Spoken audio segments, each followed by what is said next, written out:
وذكر فإن الذكرى تنفع المؤمنين. بسم اللہ الرحمن الرحیم نحمدہ ونصلی علی رسولہ الکریم اما بعد. معزز سامعین و ناظرین،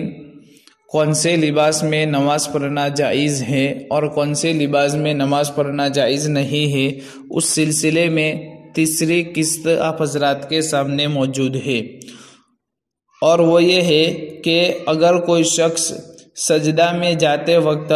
اپنے پاجامہ کو اوپر کھینچتا ہے اور سجدہ سے اٹھنے کے بعد اپنے قمیص کے پچھلے والے حصے یعنی دامن کو نیچے اتارتا ہے تو ایسی حرکت اور عادت یقیناً مکروہ ہے، اور یہ بات اور اس کا بھی اندیشہ ہے کہ فعل کثیر یعنی فعل کثیر ہو کر نماز کو فاسد کر دینے والا ہو، لہذا ایسی عادت سے بچنا ضروری ہے، اور اگر کبھی اتفاقاً ایسا ہو جاوے تو کوئی حرج نہیں ہے، مگر عادت بنا لینا غلط ہے، اور اگر عمل کثیر ہوگا تو نماز کے فاسد ہونے کا بھی امکان ہے۔ اسی طرح نماز کی حالت میں کرتا اور شرٹ وغیرہ اور ٹوپی کا نکالنا اور پہننا اگر عمل قلیل سے ہو یعنی ایک ہاتھ سے، اور اس طور پر ہو کہ دیکھنے والا اس نمازی کو یہ خیال نہ کرے کہ نماز میں نہیں ہے تو مکروہ ہے، اور اگر عمل کثیر سے ہو تو یہ نماز کو فاسد کر دینے والا ہوگا۔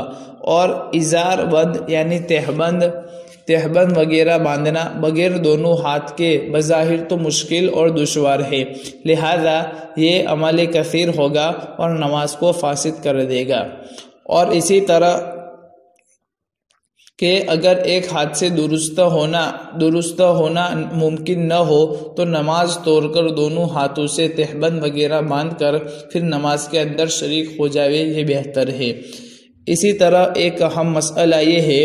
کہ جوتا اور چپل وغیرہ پہن کر اگر پاک ہو یعنی اس پر ناپاکی اور نجاست اور پلیدی نہ لگی ہوئی ہو تو پاک اور صاف کر لیا گیا ہو تو دونوں صورتوں میں نماز اس کو پہن کر درست ہو جائے گی،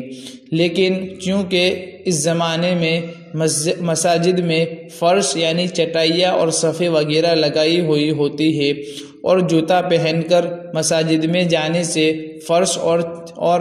جو قالینیں وغیرہ بچھائی ہوتی ہے وہ گندی ہونے کا خطرہ ہوتا ہے اور اس پر مٹی وغیرہ لگنے کا احتمال ہوتا ہے، اور نیز اس میں بے ادبی بھی یعنی سوء ادبی بھی معلوم ہوتی ہے۔ مسجد کا احترام کرنا ضروری ہے، اس لیے مسجد میں جوتا پہن کر نماز نہ پڑھی جاوے۔ اور اسی طرح آخری مسئلہ کہ اگر جوتا پاک ہے تب بھی یہ احترام مسجد یعنی مسجد کے احترام کے خلاف ہے، اس لیے اس سے بچنا چاہیے، مگر عیدگاہ میں اگر گھاس وغیرہ زیادہ ہو اور اس جگہ نماز پڑھی جاوے تو وہاں جوتا پہن کر نماز پڑھنے کی گنجائش ہے، مگر فتنے سے بچنا چاہیے۔ اللہ تبارک و تعالی عمل کی توفیق عطا فرمائے، آمین یا رب العالمین۔ السلام علیکم ورحمۃ اللہ وبرکاتہ۔